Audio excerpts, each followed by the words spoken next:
nga ang pagpanglimpyo sa atong palibot kay mas maayo. Kay aron kita malayo sa sakit ug mas mahinsog ang atong komunidad.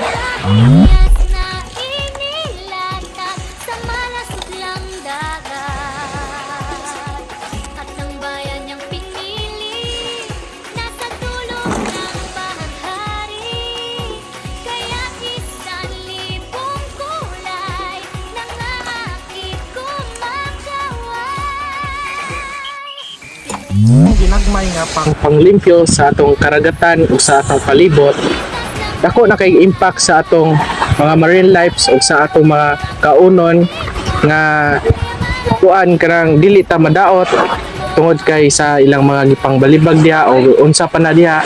Ako lang maingon, magtidibangay tag panglimpyo diri sa atong komunidad aron hapsay ang atong pagpuyo diri sa kalibutan.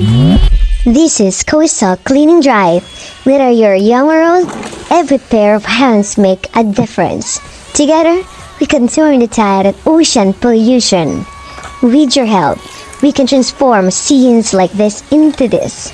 Imagine a coastline free of litter, which marine life thrives and families can enjoy the beauty of nature. Kabalo ba ka dong? Nga ang pagpatapos sa mga basura. Kabalo ba ka dong? Nga ang pagpatapos sa basura sa komunidad. Dinadili. Ako lang maingon, magtinabangay ta sa pagpuyo diri sa kalibutan. Aron maingon, magtinabangay ta aron hapsay ang atong sa pa, dili ta magpatakag labay sa atong kapwa. Dapat ibutan na to sa proper way. Ato siya magkapong malata o dili malata. Mawani karon. Daghan kaayo. Daghan kayo matag. Asa man kisa man ang sala nga tao.